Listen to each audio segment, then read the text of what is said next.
Okay, so start करते हैं आज की क्लास। सो हेलो एवरीवन, सबसे पहले सभी स्टूडेंट्स को गुड इवनिंग। तो हमारा जो चैप्टर चल रहा था ट्राइंगल, उसमें आज हम आगे बढ़ने वाले हैं। तो पिछली क्लास में हमने ये पढ़ा था कि सिमिलर ट्राइंगल्स क्या होते हैं। तो सिमिलर ट्राइंगल्स की प्रॉपर्टी क्या होती है कि भाई ऐसे ट्राइंगल्स जिनके करस्पॉन्डिंग एंगल्स इक्वल हो, वो करस्पॉन्डिंग साइड्स का रेशियो सेम हो। ठीक है, जिनके करस्पॉन्डिंग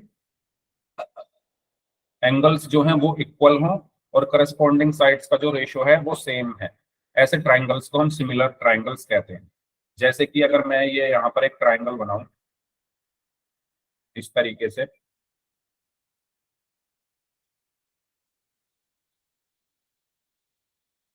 ठीक है,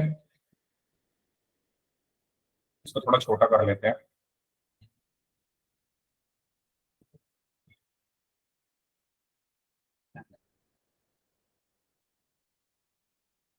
इसका मैंने नाम दिया ए बी सी, इसका मैंने नाम दिया पी क्यू आर। ठीक है, मैंने बोला ये जो एंगल ए है ये कुछ भी मान लो, मान लो ये 30 डिग्री है। ठीक है, ये वाला जो एंगल है मान लो ये 70 डिग्री है, और ये वाला जो एंगल है ये 80 डिग्री है। सेम ये वाला जो एंगल है वो 30 डिग्री है, ये वाला एंगल 80 डिग्री है, और ये वाला एंगल 70 डिग्री है। ठीक है, 30 और 80 के बीच में जो साइड है मान लो इसकी जो लेंथ है वो 10 सेंटीमीटर है, और इसकी मान लो 2 सेंटीमीटर है। ओके, इसकी मान लो 25 सेंटीमीटर है, और इसकी मान लो 5 सेंटीमीटर है। इसकी लेंथ मान लो 5 सेंटीमीटर है, और इसकी 1 सेंटीमीटर है। तो आप देखोगे अगर इन दोनों ट्राइंगल्स को, तो देखो अगर आप एंगल देखो 30 30, ठीक है, 80 80, 70 70, यानी एंगल तो सेम हमें दिख रहे हैं, एंगल तो हमें सेम दिख रहे हैं। अब जो करस्पॉन्डिंग साइड्स है उनका रेशियो और देख लेते हैं। करस्पॉन्डिंग साइड्स मतलब 30 और 80 के बीच में कौन सी साइड है, ए बी, और यहाँ पर 30 और 80 के बीच में कौन सी साइड है, पी क्यू, यानी A B upon P Q, A B upon P Q. A B कितना है 10, पी क्यू कितना है 2, ये कितना है 5 आया। ठीक है, फिर 30 और 70 के बीच में क्या है, ए सी, तो ए सी अपॉन 30 और 70 के बीच में क्या है, पी आर, तो ये कितना है 25/5, यानी ये भी 5 आया। अब तीसरी क्या बची, 80 और 70 के बीच में क्या है, बी सी, और 80 और 70 के बीच में यहाँ पर क्या है, क्यू आर, तो ये कितना आएगा 5/1, तो ये भी 5 आया। तो करस्पॉन्डिंग साइड्स के रेशियो भी सेम है और करस्पॉन्डिंग एंगल भी सेम है, इसलिए ये दोनों ट्राइंगल्स क्या है, सिमिलर है। तो सिमिलर ट्राइंगल्स की पहचान क्या होती है, सिमिलर ट्राइंगल्स की पहचान ये होती है कि उनके करस्पॉन्डिंग एंगल्स और करस्पॉन्डिंग साइड्स के जो रेशियो हैं वो सेम होते हैं। क्या सभी को ये चीज क्लियर है, बताओ, क्या आप सभी को ये चीज क्लियर है कि सिमिलर ट्राइंगल्स क्या होते हैं। ठीक है, तो ये हमने पढ़ लिया था, ये जस्ट मैंने रिवीजन के लिए आपको यहाँ पर बताया है। तो एक क्वेश्चन है, हालांकि ये क्वेश्चन हमने पिछली क्लास में कर लिया था, लेकिन मेरे पास पता नहीं क्यों इसका रिकॉर्ड नहीं आया, तो मैं दोबारा इस क्वेश्चन को आपको करने के लिए दे रहा हूँ। क्वेश्चन ये है कि एक समबाहु त्रिभुज है, ठीक है, ये एक समबाहु त्रिभुज है और एक समद्विबाहु त्रिभुज है। पोल में आंसर करना है इसका। अब अगर ये समबाहु त्रिभुज है ए बी सी, और ये समद्विबाहु त्रिभुज है डी ई एफ, तो समबाहु त्रिभुज या अच्छा इंग्लिश में बोलना है, इक्विलेटरल ट्राइंगल। इक्विलेटरल ट्राइंगल क्या होता है, जिसके तीनों साइड्स इक्वल हो, यानी मान लो ये 5, ये 5, ये 5, और जो हमारे आइसोसेलेस ट्राइंगल होते हैं वो जिनकी दो साइड्स इक्वल हो, मान लो ये 2 और ये मान लो 3। इक्विलेटरल ट्राइंगल्स के तीनों एंगल 60 डिग्री के होते हैं, 60 60 60, और इसके एंगल हमें पता ही नहीं है। इसके एंगल मतलब ऐसा कुछ नहीं है कि तीनों इक्वल होंगे या क्या होंगे, तो इसके एंगल हमें नहीं पता है क्या है। तो आपको ये बताना है कि क्या ये दोनों सिमिलर हैं। ठीक है, आंसर करना है आपको पोल में, तो पोल में आपको भेज रहा हूं।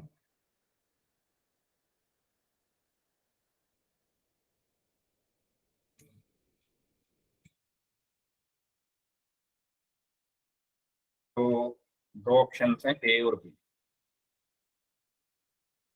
देखो, आपको ये बताना है कि क्या ये दोनों सिमिलर होंगे, हाँ या ना में जवाब दें।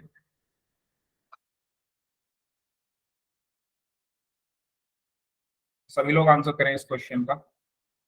सिमिलैरिटी चेक करने के लिए हम क्या देखते हैं, करस्पॉन्डिंग साइड्स देखो, उनका रेशो और एंगल देखने हैं। ठीक है,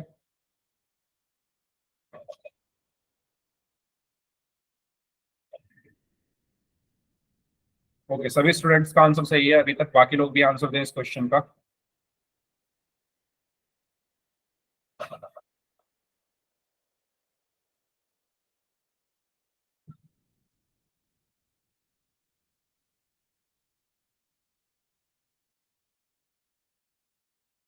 थर्टीन स्टूडेंट्स का आंसर आ चुका है, सभी का आंसर सही है, बाकी लोग भी आंसर दें।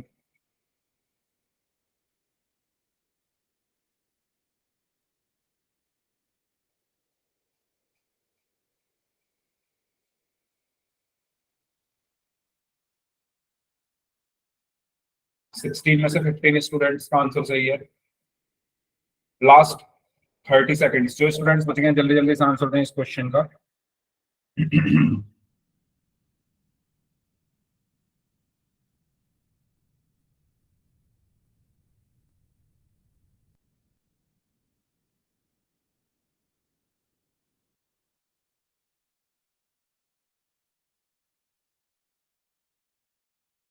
Last 15 seconds.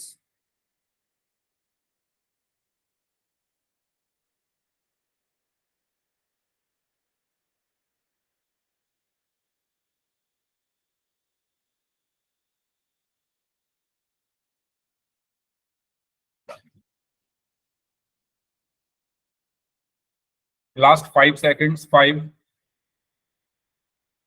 4, 3,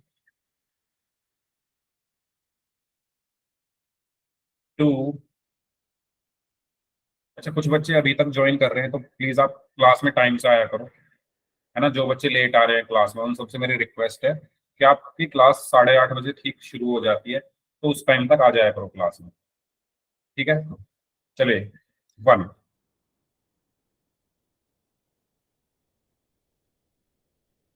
तो आप इसमें साफ देख पा रहे हो, पहले एंगल देखते हैं। इसके तो एंगल हमें पता है 60, 60, 60, इसके तो हमें एंगल ही नहीं पता क्या होंगे। ठीक है, साइड का रेशो देखो, इनका रेशो क्या है 5/2, इनका रेशो क्या है 5/2, इसका रेशो क्या है 5/3, तो इनके तो रेशो ही अलग आ रहे हैं, तो ये सिमिलर नहीं है, तो इसका सही आंसर ऑप्शन बी होगा। ये दोनों ट्राइंगल्स क्या है, सिमिलर नहीं। ठीक है, क्लियर सभी को यहां तक, तो इसका सही आंसर ऑप्शन बी होगा। अब हम आगे बढ़ते हैं। अब हमारा नेक्स्ट टॉपिक है बेसिक प्रोपोर्शनैलिटी थ्योरम, जिसको हम थेल्स थ्योरम भी कहते हैं। अच्छा, बेसिक प्रोपोर्शनैलिटी थ्योरम का प्रूफ हम लोग पढ़ेंगे, लेकिन उससे पहले एक बेसिक सी चीज आपसे मुझे पूछनी है। मेरे पास ये एक ट्राइंगल है,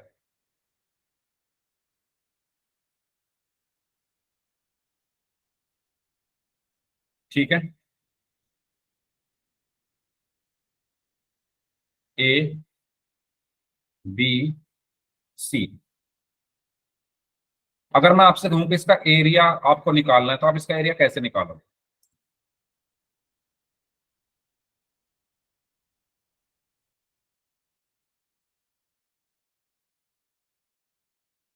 कोई बताएगा?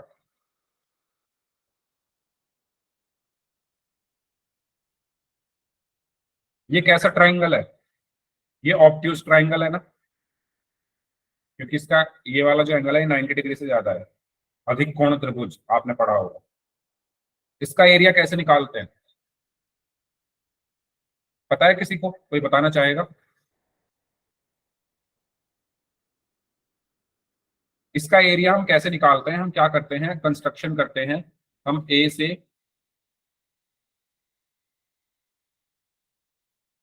एक सीधी लाइन खींचते हैं इस तरीके से,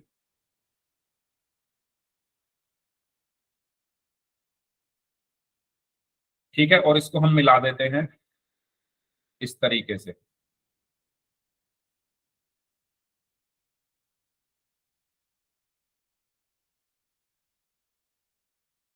तो इसका एरिया क्या होता है? हाफ इंटू बेस क्या है BC, और हाइट क्या है, अगर मैं इसका नाम दे दूं ई, AE। याद आया कुछ? याद आया क्या कुछ? बताओ। ऐसे निकालते थे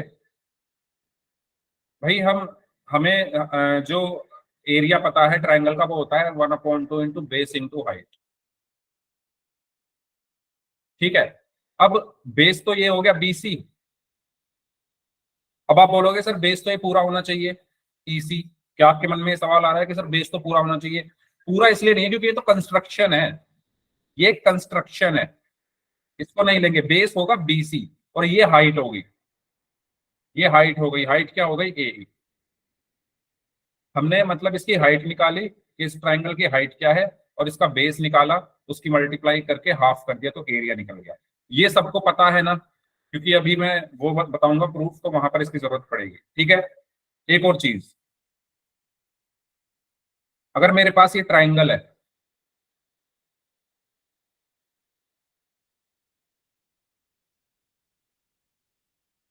और ये इस ट्राइंगल की हाइट है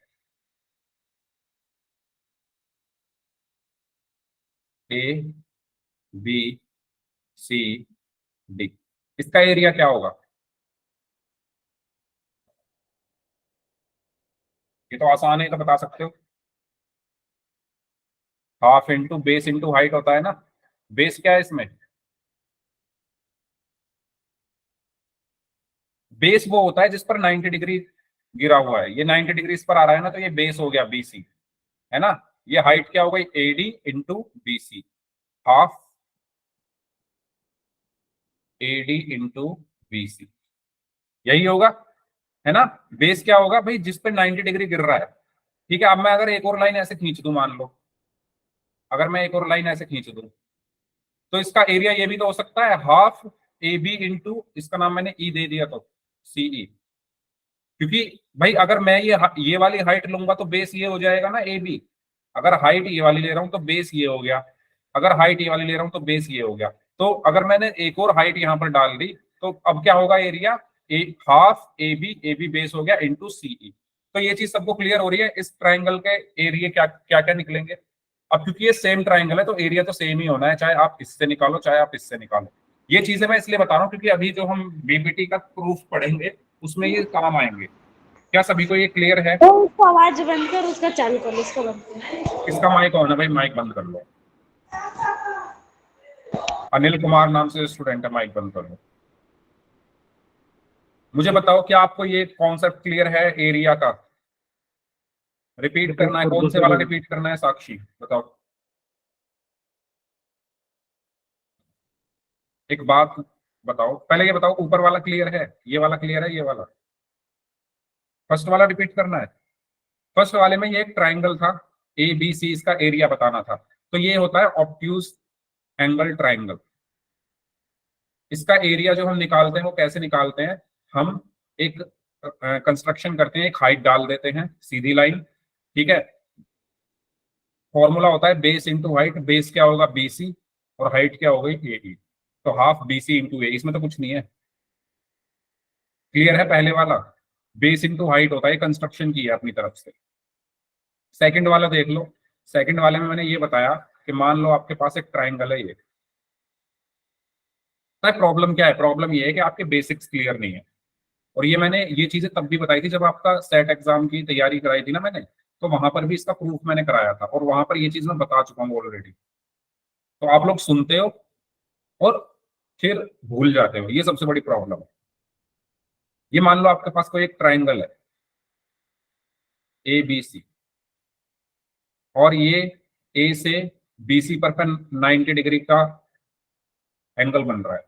मैं पूछ रहा हूँ इसका एरिया क्या होगा? एरिया का फॉर्मूला होता है half into base into height. मैंने बताया बेस वो होता है, ध्यान से सुनना, बेस वो होता है जिस पर 90 डिग्री गिर रहा है, जिस पर 90 डिग्री का एंगल बन रहा है। तो 90 डिग्री का एंगल किस पर बन रहा है? BC पर, तो ये बेस है। और हाइट क्या होगी जो 90 डिग्री का एंगल बना रही है लाइन? तो AE। तो इसका एरिया क्या हो गया? हाफ इंटू बेस क्या होगा जिस पर 90 डिग्री बन रहा है, यानी BC, इंटू 90 डिग्री जो बना रही है वो हाइट है यानी ए। ये क्लियर है? ये क्लियर है सभी को? बेस क्या होता है?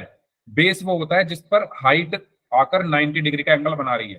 तो 90 डिग्री का एंगल किस पर बन रहा है? इस पर बन रहा है ना, बीसी पर। तो ये बेस हो गया, और ये बना रही है तो ये हाइट हो गई। ठीक है, अब मैं अगर एक और लाइन ऐसे खींच दूं, अब क्या एरिया होगा इसका? हाफ। अब बेस क्या हो जाएगा? अगर मैं हाइट ले लूं, ये सी डी, अगर मैंने हाइट ले ली, अगर मैंने सी डी हाइट ले ली, तो अब ये 90 डिग्री किस पर बन रहा है? ए बी पर। तो बेस ए बी हो गया, हाफ ए बी, और हाइट क्या हो गई? C D. तो ये भी एबीसी का एरिया है, ये भी एबीसी का एरिया है, दोनों इक्वल होंगे। मैं ये बताना चाह रहा हूँ, है ना भाई। जब एरिया तो बदलेगा नहीं ना, चाहे आप हाइट ये लो, ट्राइंगल का एरिया थोड़ी बदल जाएगा। तो ये मैं बताना चाह रहा हूँ। क्लियर है सभी को अब कि कैसे निकालते हैं area? Base into height. Base क्या? जिस पर 90 डिग्री गिर रहा है वो बेस, और जो 90 डिग्री बना रही है वो हाइट है। ठीक है, अब आते हैं क्वेश्चन पर, सॉरी क्वेश्चन कह रहा हूँ, अपनी थ्योरम पर। थ्योरम 6.1 क्या कहती है? If a line drawn parallel to one side of triangle. तो पहले इसको समझते हैं, ये कह क्या रही है। अगर आपके पास कोई एक ट्राइंगल है, अगर आपके पास कोई एक ट्राइंगल है ए बी सी, तो इसमें तीन साइड हैं, ए बी, बी सी और ए सी। ध्यान से सुनना, अगर एक मिनट भी ध्यान इधर उधर गया तो सब गायब है, फिर कुछ नहीं आएगा समझ में। तो ध्यान से सुनते रहना। अगर आपके पास कोई एक ट्राइंगल है ए बी सी, इसमें कितनी साइड्स है? तीन साइड्स हैं, ए बी सी और ए सी। तो थ्योरम ये कहती है कि इन तीनों साइड्स में से आप किसी एक साइड के पैरेलल लाइन खींचो। तो मान लो मैंने बीसी के पैरेलल एक लाइन खींची। अब बीसी के पैरेलल तो लाइन यहां भी खींच सकती है, यहां भी खींच सकती है ना, यहां भी खींच सकती है, यहां भी खींच सकती है, यहां भी खींच सकती है। बताओ खींच सकती है या नहीं खींच सकती? मैंने क्या बोला? एक ट्राइंगल है एबीसी, इसमें किसी एक साइड के पैरेलल लाइन खींचो। एक साइड मैंने बीसी ले लिया, बीसी के पैरेलल तो यहां भी खींच सकता हूं मैं, ये भी तो बीसी के पैरेलल है, यहां भी खींच सकता हूं। तो आपको ऐसी जगह खींचनी है वो लाइन जो बाकी दोनों साइड्स को काटे, है ना। ऐसी पैरेलल लाइन खींचो, बीसी के पैरेलल ऐसी लाइन खींचो जो बाकी जो दोनों साइड्स है उनको अलग अलग बिंदुओं पर काटे। तो वो कहाँ खींच सकती है? वो तो यहीं खींचेगी, डीई। क्या आपको ये बात क्लियर हुई कि अगर आपके पास कोई एक ट्राइंगल है ए बी सी, उसमें आप किसी एक साइड के पैरेलल, मान लो बीसी के पैरेलल आपने खींची, और कैसे खींचनी है भाई? खींचने को तो यहाँ भी खींच सकती है, यहाँ क्यों नहीं खींची? हमें वहां खींचनी है जो बाकी दोनों साइड्स को अलग अलग पॉइंट्स पर कट करे। तो वही यहां पर लिखा हुआ है, if a line is drawn parallel to one side of a triangle. तो तीन साइड में से किसी एक साइड के पैरेलल अगर आप कोई लाइन खींच रहे हो, to intersect the other two sides, जो कि बाकी दोनों साइड्स को इंटरसेक्ट करे एट डिफरेंट पॉइंट्स पर, यानी ये डी और ई पर इंटरसेक्ट कर रही है। Then these other two sides are divided in the same ratio, यानी ये जो दो साइड्स हैं जिनको इंटरसेक्ट किया है ये सेम रेशियो में डिवाइड होंगे। यानी ये कहता है कि एडी, इसका इस वाली साइड का रेशियो क्या हुआ? एडी अपॉन डीबी इक्वल होगा इस वाली साइड का रेशियो क्या हुआ? एई अपॉन ईसी। थ्योरम समझ में आई? प्रूफ बाद में देखेंगे, पहले ये बताओ ये समझ में आई थ्योरम क्या कहती है? ये समझना बहुत जरूरी है, फिर क्वेश्चन इसी से होंगे।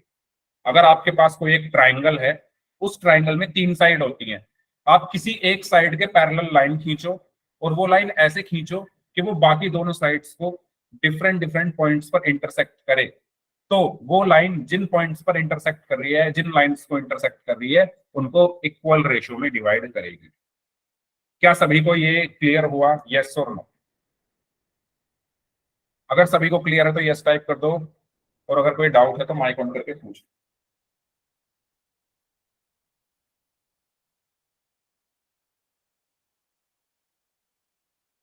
बताइए। ठीक है, तो एडी अपॉन, तो क्या क्या बोल रहे हो? सर एक बार रिपीट कर दो थोड़ा। क्या नहीं आया समझ में? रिपीट मैं कर दूंगा, मुझे पॉइंट बताओ क्या पॉइंट समझ में नहीं आया? सर ये डी और ई। डी और ई, देखो ये डी और ई क्या है, आपको बीसी के पैरेलल एक लाइन खींचनी है जो इन दोनों लाइंस को काटे। तो वो लाइन ये मैंने खींच दी। ये लाइन देखो बीसी के पैरेलल है, ये लाइन बीसी के पैरेलल है, और ये इन दोनों लाइंस को काट रही है। तो जिन पॉइंट्स पर वो काट रही है वो पॉइंट डी और ई है। ठीक है, आपके पास अगर कोई एक ट्राइंगल है,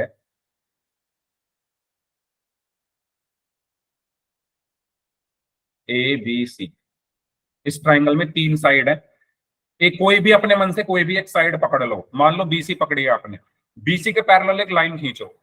वो लाइन आप कहीं भी खींच सकते हो, यहां भी, यहां भी, यहां भी, लेकिन ऐसे कहीं भी नहीं खींचनी है। आपको वो लाइन वहां खींचनी है जो बाकी दोनों साइड्स को, भाई बीसी के पैरेलल खींच रहे हो तो बाकी दोनों ये बची, इन दोनों को काटे डिफरेंट डिफरेंट पॉइंट्स पर। तो ऐसी लाइन खींचनी है जो बीसी के पैरेलल और इन दोनों को काटे। तो वो लाइन यही तो हो सकती है, बताओ और कहीं खींच सकती है क्या? ये देखो ये बीसी के पैरेलल भी है, और ये इन दोनों बाकी बची हुई को काट रही है डी और ई पर, डी और ई पर। तो बीपीटी थ्योरम ये कहती है कि ये जो लाइन है डीई, ये इन दोनों लाइंस को, ए बी और एसी को इक्वल रेशो में डिवाइड करेगी। तो ए बी का रेशो क्या है, A D upon D B is equal to A C का रेशो क्या है, ए ई अपॉन ई सी। अब क्लियर है? Yes sir. ठीक है, अब आते हैं इसके प्रूफ पर। तो प्रूफ करने के लिए आपको क्या क्या दिया हुआ है? आपको दिया हुआ है कि एक ट्राइंगल है एबीसी जिसमें डीई जो है वो बीसी के पैरेलल है। ये जो डीई है ये बीसी के पैरेलल है, और जो डीई है वो ए बी और एसी को डी और ई पॉइंट पर इंटरसेक्ट कर रही है। ठीक है, ये डीई क्या है, डी और ई पॉइंट पर इंटरसेक्ट कर रही है। आपको प्रूव क्या करना है, A D upon D B, A D upon D B equal होगा ए ई अपॉन ई सी के, ए ई अपॉन ई सी के। तो कैसे प्रूव करोगे? आपको याद होगा मैंने जब इसको प्रूव कराया था, मैंने आपको एक चीज बताई थी कि आपको जब प्रूव करना है तो ये देखो एडी किस ट्राइंगल में आ रहा है, एडी किस ट्राइंगल में आ रहा है, इसमें आ रहा है ना एडीई में, एडीई में आ रहा है ना? कैसे चेक, एडी किस में आ रहा है, एडीई में। इसका एरिया निकाल दो, ट्राइंगल एडीई का एरिया क्या होगा बताओ, अभी एरिया निकालना सिखाया। हाफ इंटू बेस, बेस क्या होगा, एडीई कहां पर है, एडीई ये रहा।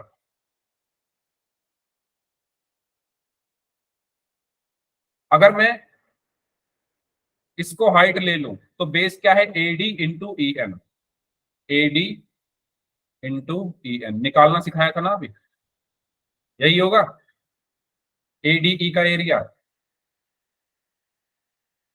बताओ, उससे पहले हमने कंस्ट्रक्शन की है इसमें, तो वो भी आपको ध्यान रखने। कंस्ट्रक्शन हमने क्या की है कि डी से एम तक एक परपेंडिकुलर डाला, ई से एम तक एक परपेंडिकुलर डाला, डी सी और ई बी को मिला दिया। ठीक है, ये छोटी सी कंस्ट्रक्शन है तो ये आप कर ही सकते हो। ओके, की क्यों है ये आपको अभी पता चल जाएगा। तो मैं क्या बता रहा था, अगर आपको एडी चाहिए तो कौन सा ट्राइंगल लोगे, ए डी ई, और इसका एरिया निकालोगे। तो एडीई का एरिया क्या होगा, एडी ए 1/2 इंटू एडी इंटू ई है ना? बेस ये रहा और ई एन है हाइट। ठीक है, फिर आपको नीचे क्या चाहिए था, डीबी। तो डीबी किस में आ रहा है, डीबी आ रहा है डीबीई में, डीबीई में।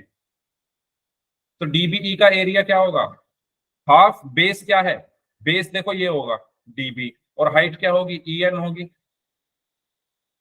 देखो ये है डीबीई।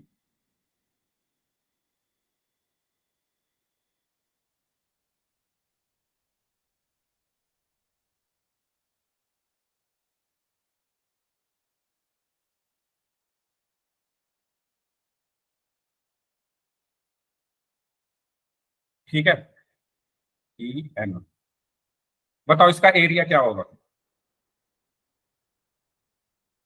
हाफ बेस क्या है, बेस वो है जिस पर 90 डिग्री गिर रहा है, 90 डिग्री ये रहा, किस पर गिर रहा है, डीबी पर। तो हाफ डीबी इंटू हाइट क्या होगी, ई एन होगी या नहीं होगी, ये अभी मैंने निकालना सिखाया था। यहाँ देखो ये निकालना सिखाया हुआ है, ये रहा, ये रहा। बस वो टेढ़ा बनाए, इसको सीधा बनाया गया है। ये चीज क्लियर हो रही है क्या आपको? पहले मैंने क्या किया, मुझे एडी चाहिए था तो एडीई का एरिया निकाला, कि मुझे डीबी चाहिए तो डीबी ई का एरिया निकाला, वो क्या होगा, half into DB into E N. तो यहां पर मैंने लिख दिया half into DB into E N. क्या ये दोनों एरिया निकालने में किसी को कोई प्रॉब्लम है तो बताओ, ये दोनों एरियाज क्लियर हैं, कैसे निकले?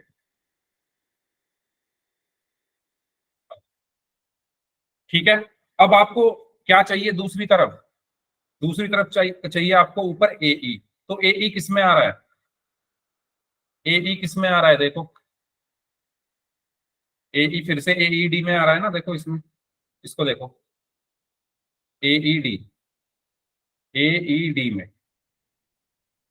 तो इसका एरिया क्या होगा, इस बार इसको बेस ले लो और इसको हाइट ले लो।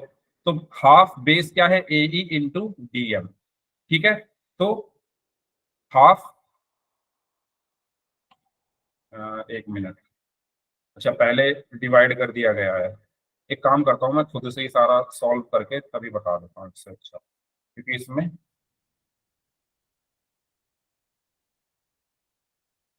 ना कर लेते हैं, खुद से ही सॉल्व कर लेते हैं। मैं सोच रहा था इसमें ही बता दूं, लेकिन इसमें काम चल नहीं रहा, बता दो। ये मेरा ट्राइंगल है एक ए बी सी, ध्यान से देखेंगे सभी लोग इधर। ठीक है। मैंने क्या किया, ये एक लाइन खींची डी ई। गिवन क्या है कि जो डीई है वो पैरेलल है बीसी के। ठीक है, डीई क्या है, बीसी के पैरेलल है। प्रूव क्या करना है, AD upon DB is equal to AE upon EC. ठीक है, प्रूफ देखो कैसे प्रूफ करोगे। उससे पहले हम एक कंस्ट्रक्शन करेंगे। कंस्ट्रक्शन क्या करेंगे, डी से एई पर एक लाइन खींची 90 डिग्री का एंगल बनाती है। ठीक है, ऐसे ही ई से एडी पर एक लाइन खींची 90 डिग्री का एंगल बनाती हुई। ठीक है, और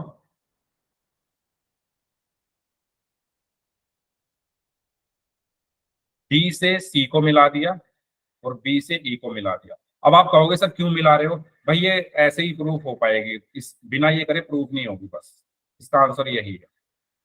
ठीक है, इसका आंसर यही है कि ये ऐसे ही प्रूव होगी, बिना ये सब करे प्रूव नहीं होगी। तो इसलिए कंस्ट्रक्शन या तो याद रख लो या प्रैक्टिस करो तो अपने आप पता चल जाएगा। अब आपको क्या क्या करना है, आप ध्यान से देखो। इनका मैं नाम दे देता हूँ, इसका मैं नाम दे देता हूँ एम, और इसका मैं नाम दे देता हूँ एन।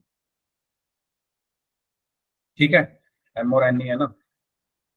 हाँ, इधर एम लिख लेते हैं, इधर एन। सर आपकी आवाज कट कट के आ रही है। मेरी आवाज कट कट के आ रही है क्या सभी को?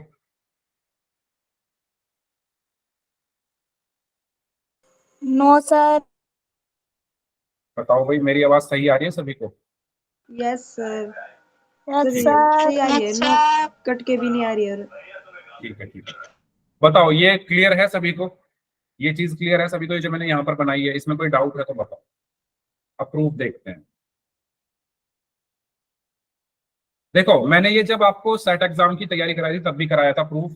तो कैसे करेंगे, ऊपर क्या आ रहा है, एडी। आप ये देखो एडी है कहाँ, एडी ये रहा। ये किस ट्राइंगल में आ रहा है, एडीई में, एडीई में। तो एडीई ट्राइंगल ये रहा, इसका एरिया निकालो, एरिया ऑफ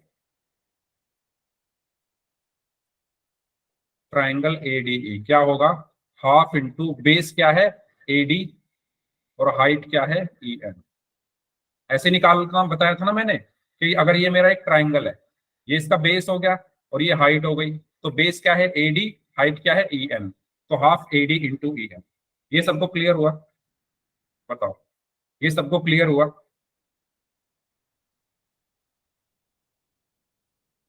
हम्म, ठीक है। अब मुझे क्या चाहिए, डीबी। तो डीबी कहां पर है, डीबी ये रहा, ये किस ट्राइंगल में लेंगे, हम इसको लेंगे डीबीई में, डीबीई में। तो डीबीई का एरिया निकाल दो, area of D B E क्या होगा, हाफ, बेस क्या है, बेस है इसका डीबी, बेस क्या है, बेस है डीबी, और हाइट क्या है, हाइट है ये E N, E N. Equation के। बताओ ये क्लियर हुआ सभी को? ये मैंने निकालना भी सिखाया कि अगर मेरा ये ट्राइंगल है, बाकी सबको मत देखो, बस इसको देखो, इसको देखो, बस इसको देखो। अरे यार ये कलर भी ब्लैक कर लेते हैं। ब्लैक भी मैंने किया हुआ है यूज, कौन सा नहीं किया हुआ। ये वाला इसको देखो।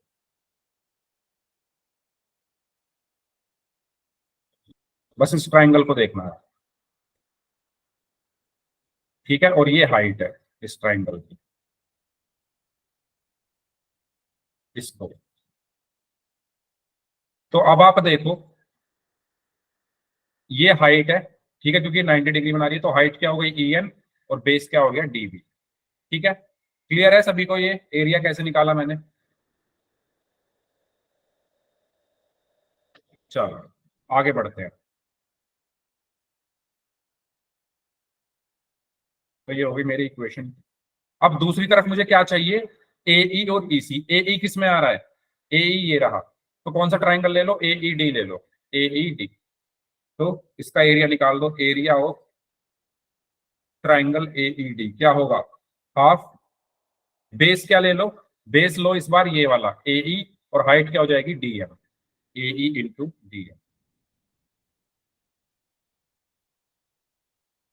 AE into DM, third. ठीक है, और फिर क्या चाहिए? EC। EC कहां पर है? EC ये रहा, तो EC के लिए कौन सा लोगे? ये वाला ले लो, DEC, ये वाला। तो इसकी इसका बेस क्या हो गया? CE, और हाइट क्या हो जाएगी? DM, area of triangle DEC, half base क्या हो गया इसका? EC, और हाइट क्या हो गई इसकी? DM। जैसे मैंने इसकी निकाली थी, देखो ये बेस हो गया, और देखो हाइट ये है ना इसकी, ठीक है। इसको देखो, सिर्फ इसको,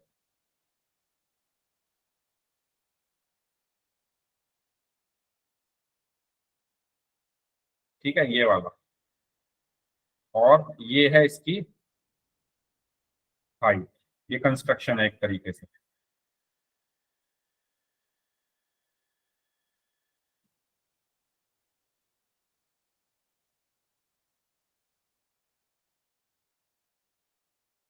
ठीक है, ये भी, ये इसकी हाइट हो गई इस ट्राइंगल के लिए, ये बेस हो गया सी। समझ आ रहा है सभी को मैं क्या कर रहा हूं?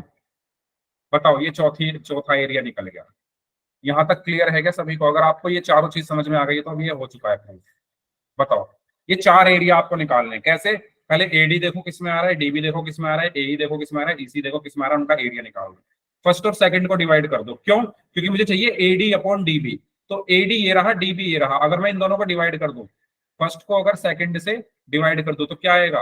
Area of ADE upon area of DBE equals to 1/2 half AD into EN upon half DB into EN। Half से हाफ कट गया, EN से EN कट गया, तो यहां पर कितना बचा? AD upon DB। ठीक है, ऐसे ही थर्ड और फोर्थ को डिवाइड कर दो, ऐसे ही थर्ड और फोर्थ को डिवाइड कर दो। तो थर्ड और फोर्थ को डिवाइड करके क्या आएगा? Area of AED divided by area of DEC is equal to half AE into DM upon half EC into DM। Half से हाफ कैंसिल, DM से DM कैंसिल, ये कितना बचा? AE upon EC। अब देखो, आपने नाइन्थ क्लास में मैंने कुछ बच्चों को जिनको पढ़ाया था उनको पता होगा, नाइन्थ क्लास में आपने एक थ्योरम पढ़ी होगी कि ऐसे ट्राइंगल्स जो एक सेम बेस और सेम पैरेलल लाइंस के बीच में बनते हैं, उनके एरिया सेम होते हैं। क्या आपने पढ़ा था ये नाइन्थ क्लास में, ये वाली थ्योरम? सेम बेस और सेम पैरेलल लाइंस के बीच में बनने वाले जो फिगर्स होते हैं उनका एरिया सेम होता है। तो आप अगर देखो DBE और DEC, ठीक है, इन दोनों को DBE और DEC, ठीक है, एक तो इसको, और ये जो ब्लैक वाला है इसको, इन दोनों को देखो,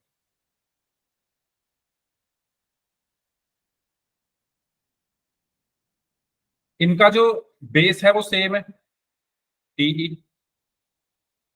ठीक है, और ये सेम पैरेलल लाइंस के बीच में बन रहे हैं, डीई और बीसी के बीच में बन रहे हैं, यस और नो। इन दोनों ट्राइंगल्स का, ये जो ब्लैक वाला है और ये जो स्काई ब्लू कलर का है, इन दोनों ट्राइंगल्स को देखो, इन दोनों को, इनका ये बेस सेम है और ये सेम पैरेलल लाइंस के बीच में बन रहे हैं, तो इन दोनों का एरिया सेम होगा, डीबीई और डीईसी का एरिया सेम होगा। तो मैं यहां पर डीईसी की जगह डीबीई लिख सकता हूं ना, क्योंकि भाई इन दोनों का एरिया सेम है, देखो इसका और इसका एरिया सेम है। जब इनका एरिया सेम है तो यानी ये दोनों बराबर हैं, और ऊपर वाला ऑलरेडी बराबर है ही, एडीई और एईडी एक ही बात है ना, ऊपर वाला जो न्यूमरेटर है वो भी तो बराबर है, दोनों एक ही तो बात है, एडीई लिख लो चाहे एईडी लिख लो। देखो इसमें ऊपर एडीई आ रहा है, इसमें एईडी आ रहा है, तो सेम है दोनों, इसका एरिया इसके बराबर होगा क्योंकि सेम बेस और सेम पैरेलल लाइंस के बीच में बन रहे हैं, तो ये जो है आपस में बराबर है, तो ये भी आपस में बराबर होंगे, राइट हैंड साइड भी। तो मैं क्या बोलूंगा, एडी अपॉन डीबी जो है वो इक्वल होगा एई अपॉन ईसी के। क्या आपको ये कंक्लूजन क्लियर हुआ मैंने कैसे लिखा है? मैंने बताया कि लेफ्ट हैंड साइड देखो दोनों की, ऊपर वाला सेम है, ये एडीई लिखा है, ये एईडी लिखा है, एक ही बात है। नीचे वाले भी सेम है, क्यों? क्योंकि सेम बेस और सेम पैरेलल लाइंस के बीच में बन रहे हैं, तो ये पूरा ये इसके सेम है, तो ये भी तो आपस में सेम हो जाएंगे।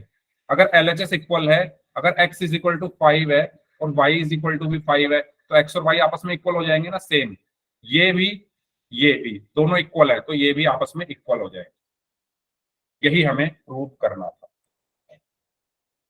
यही यहां पर प्रूव करके दिखाया गया है, ठीक है, ओके।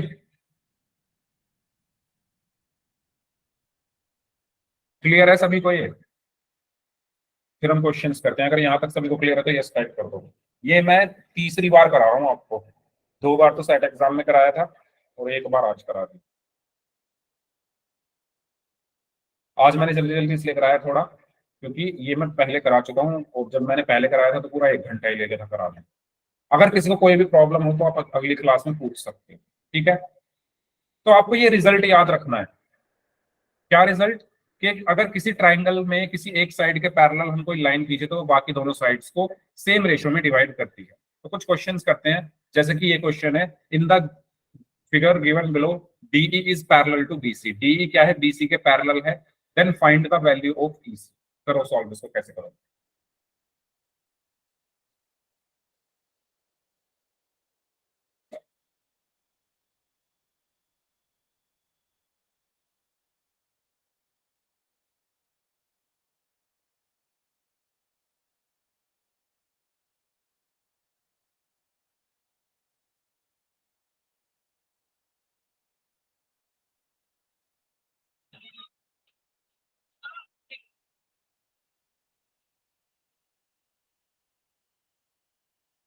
हम्म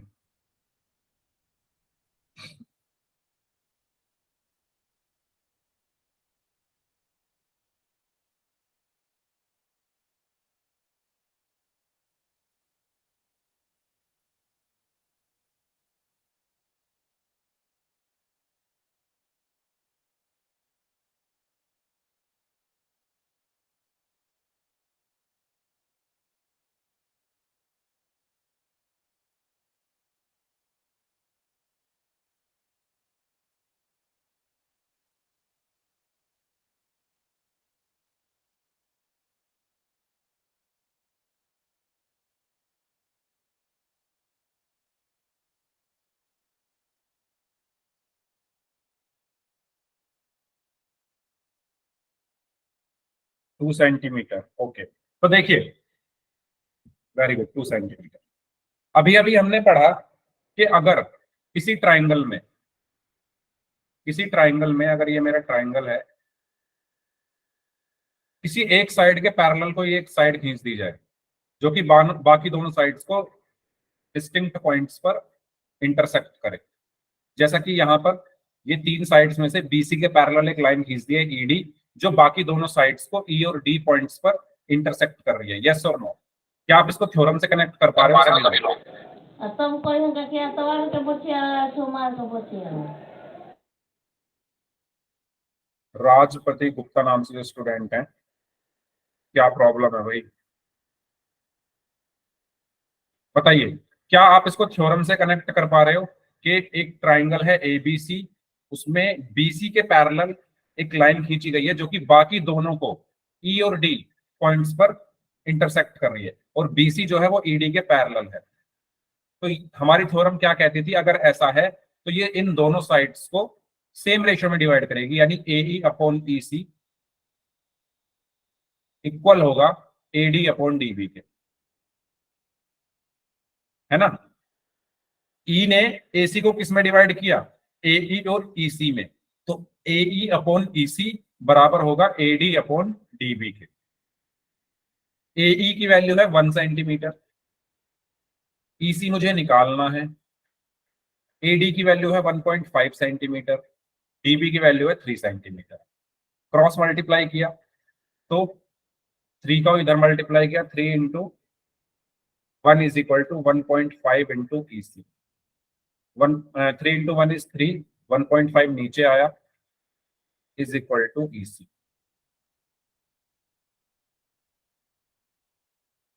ठीक है, डेसिमल हटाया ऊपर 0 आ गई, 15 टू 30, तो ईसी कितना आया? 2 centimetre. Is it clear to everyone? सभी को क्लियर है ये क्वेश्चन? कोई डाउट हो तो बताओ इसमें। ठीक है, नेक्स्ट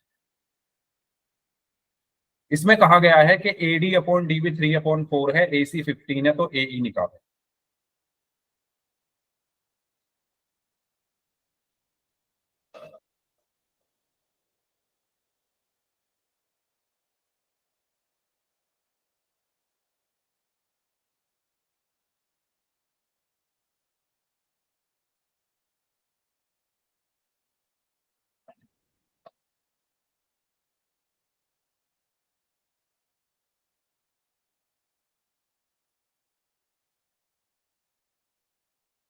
करिए solve this question.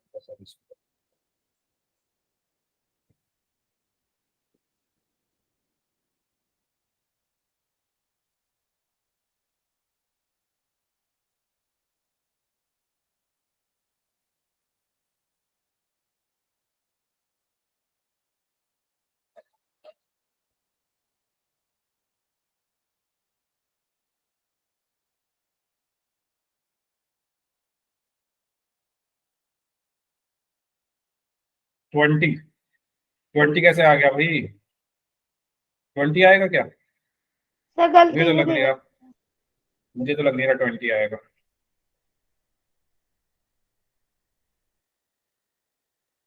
AD upon dB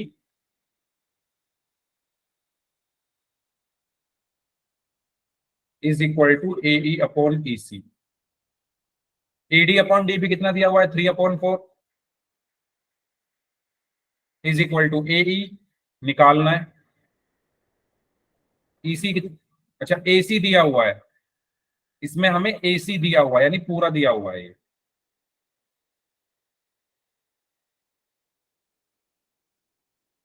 कैसे करेंगे सॉल्व अगर पूरा दिया है?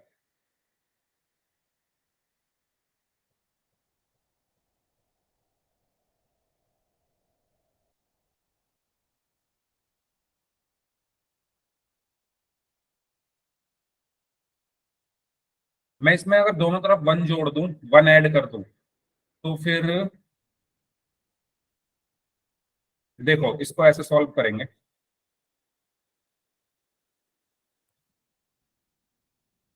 एडी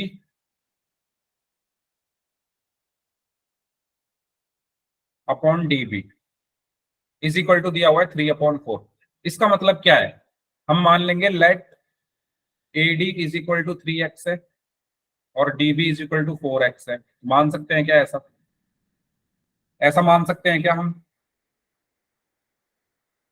है ना? हम ये नहीं कह सकते कि एडी की वैल्यू 3 है, डीबी की वैल्यू 4 है।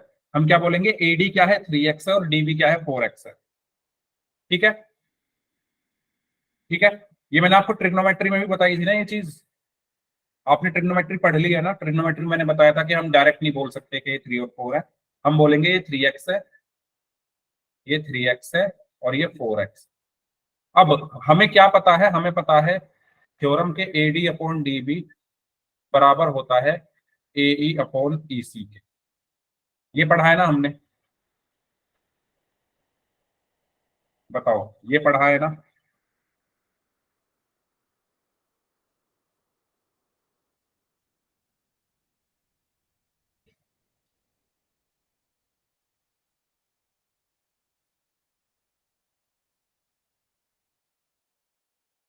ठीक है। अच्छा, इसमें ऐसा भी कर सकते हैं कि अगर हम EC निकाल दें तो, हाँ यार रहने दो, ऐसा मत करो, छोड़ो इसको, ऐसे मत करो। आप इसको करो, आप इसको करो AD upon DB is equal to AE upon EC से ही करो। तो AD कितना है, AD अपॉन DB है 3/4। AE निकाल दो, EC, अच्छा EC नहीं पता ना हमें, प्रॉब्लम तो यही है ना। AC दिया हुआ है,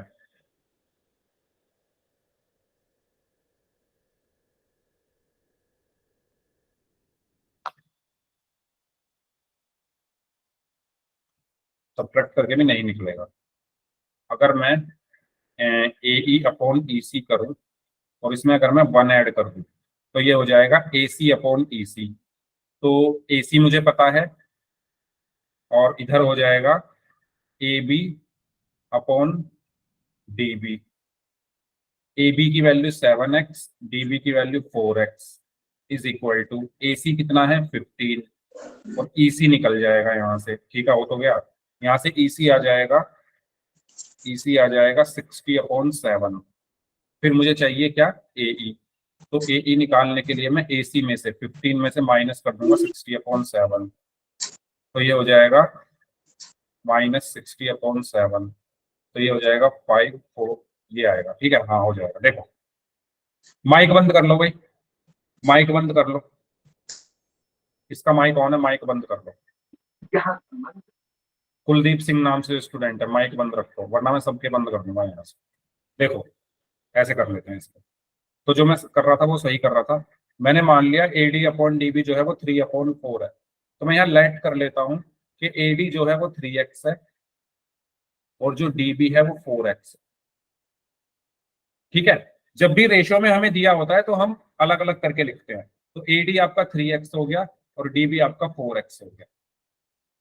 हमें जो थ्योरम पता है वो कहती है कि AD upon DB is equal to होगा AE अपॉन EC के। अगर मैं इसमें दोनों तरफ 1 ऐड कर दूं तो कुछ फर्क पड़ेगा।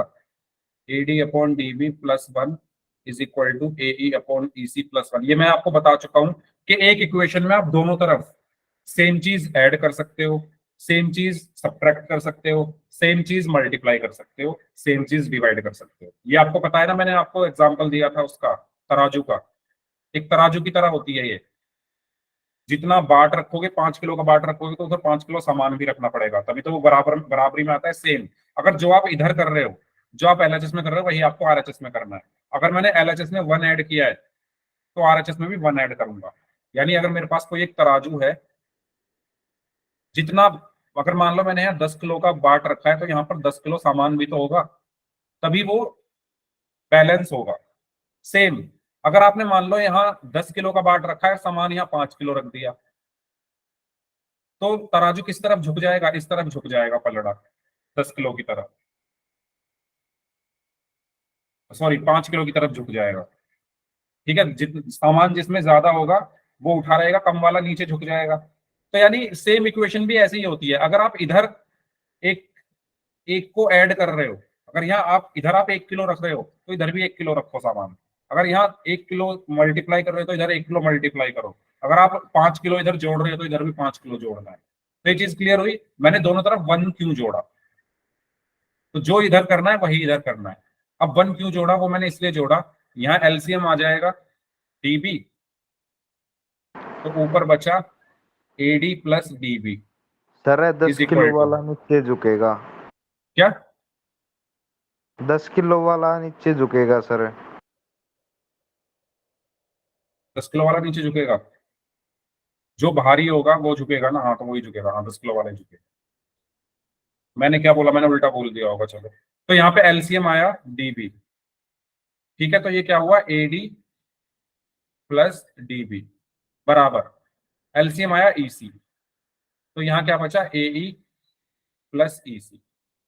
तो एडी प्लस डीबी क्या होगा, एडी प्लस डीबी क्या होगा, पूरा एबी होगा ना, तो एबी अपॉन डीबी। ऐसे ही एई प्लस ईसी क्या होगा, एई प्लस ईसी पूरा एसी होगा, तो एसी अपॉन ईसी।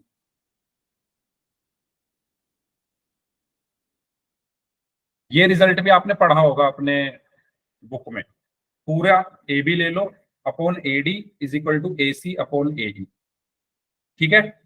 ये चीज क्लियर हुई सभी को। अब ए बी की वैल्यू क्या है,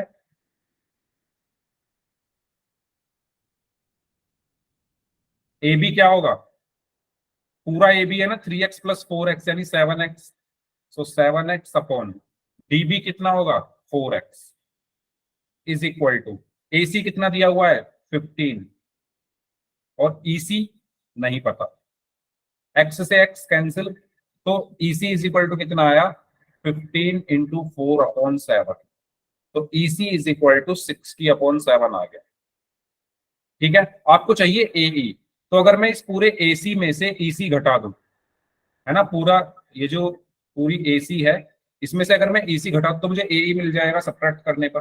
तो पूरी एसी क्या है 15, तो एई इज इक्वल टू क्या होगा, पूरे एसी में से माइनस कर दो 60 अपॉन 7, तो ये आया 105 माइनस 60 अपॉन 7, तो ये आ जाएगा 45 अपॉन, ठीक है।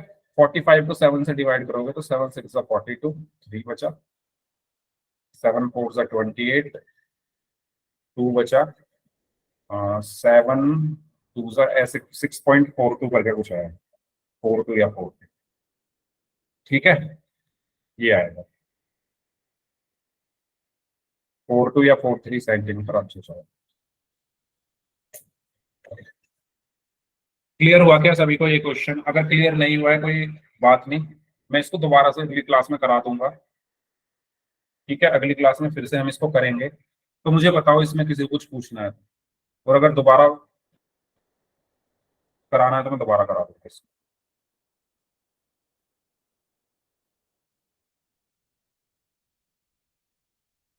ठीक है, तो आपको मैं यहाँ पर एक चीज यहाँ पर बता दूं कि आपको टोटल 3 रिजल्ट पता होने चाहिए किसी भी ट्राइंगल के, और ये मैंने पहले भी बताया हुआ है। रिजल्ट क्या क्या पता होने चाहिए वो देख लो।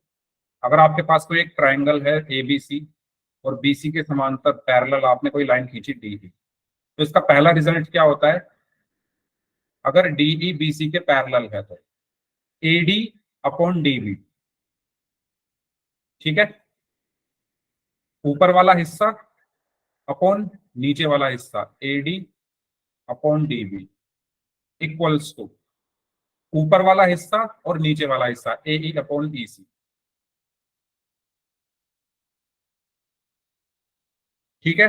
दूसरा रिजल्ट इसका क्या निकलता है, अगर मैं दोनों तरफ 1 को ऐड कर दूं तो क्या निकलेगा, पूरा ले लो ए बी और ऊपर वाला हिस्सा ले लो A D is equal to पूरा ले लो ए सी और ऊपर वाला हिस्सा ले लो ए डी।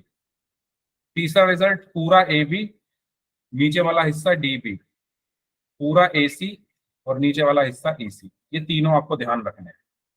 तो पिछले क्वेश्चन में हमने ये वाला यूज किया था, दोबारा देख लो, जिसको पता है अच्छी बात है। AD upon DB is equal to AE upon EC, पहला रिजल्ट। दूसरा रिजल्ट पूरी लाइन ले लो ए बी और ऊपर वाला हिस्सा ए डी, इसका रेशो इज इक्वल टू पूरी लाइन ए सी और ऊपर वाला हिस्सा ए ई, इसका रेशो बराबर होगा।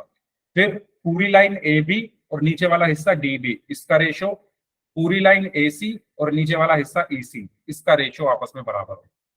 तो इस क्वेश्चन में जो मैंने यूज किया वो कौन सा यूज किया था, ये वाला। और ये आया कैसे, इसमें आप दोनों तरफ जब 1 को ऐड कर दोगे तो यही चीजें निकल के आएंगी। क्या ये क्लियर है सभी को जो मैं आपको बताना चाह रहा हूँ? ठीक है, इस क्वेश्चन को मैं दोबारा से अगली क्लास में करा दूंगा होमवर्क में, मैं आपको भेज दूंगा होमवर्क में आपको क्या करना है, ठीक है। इसमें किसी को कोई डाउट है तो पूछो।